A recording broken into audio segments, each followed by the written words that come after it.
अकू अकू अकू अकू अकू अकू अकू केड़ो अकू अकू अकू अरे अकू व्याजी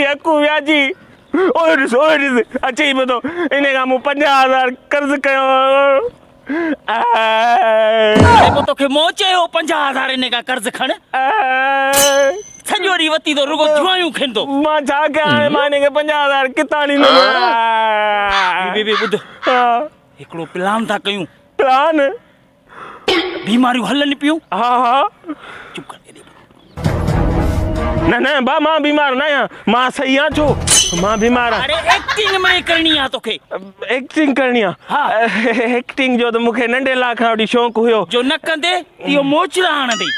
हा 50,000 अथसि मां जुआ ते पैसा हाराए छॾिया हाणे 50,000 किथां ॾींदोमांसि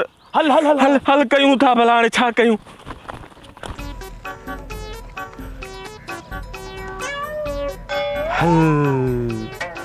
वॾी गर्मी आहे असुल कांव जी अखि पई निकिरे पर असां व्याजनि खे घर में सुख ई कोन्हे वरितूं रुगो माण्हुनि खे ॻोल्हींदा अड़े बैंक वारा व्याज वठनि त इंट्रस्ट आहे ऐं असां व्याजी ग़रीबनि जी मदद कयूं घर वेठे पैसा ॾियूं पोइ बि असां उनखे ॻोल्हींदा वरितूं ऐं मिलनि त सभु बहाना कनि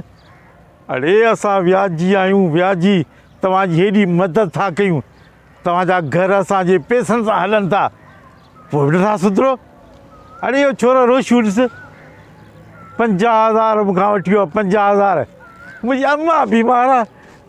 अखु महिरबानी कर 50,000 अड़े बसि बटन ई न ॾींदो भई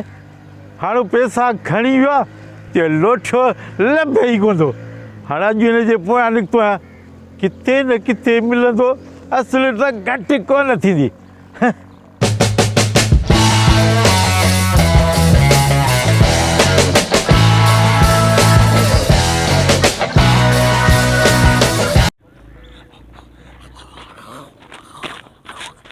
अरे छोकिरा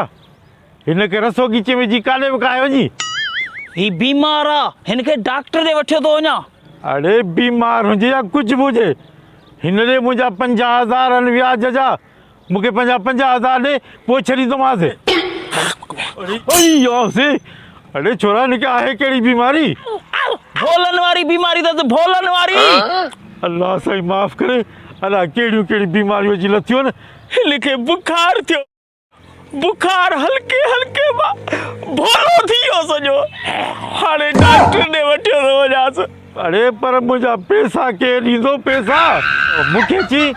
मुंहिंजी मां बीमार आहे अखु 50,000 ॾे तोखे मोटाए ॾिस अरे हिन में जुआ केॾी मां हुनखे ॿुधायो त हीउ वॾो जुआरियो तोसां ठगी करियो आहे बाबा ही त भोलो थी वियो हाणे तोखे किथां पैसा ॾींदो अरे सुठो थियो जो हिनखे बांदर ई भोलनि वारी बीमार थी हाणे मां सॼो शहर पिनाए पंहिंजा पैसा पूरा कंदुसि मूंखे ॾींदो रसो मूंखे हले पिनाए हेॾो मुंहिंजा पैसा हराम जा थी हलिया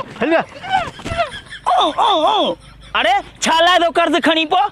हाणे सॼे शहर में पिन त तोखे ख़बर पए हाणे पिन आहे पैसा पंहिंजा वसूली पूरा करे पोइ तोखे छॾींदो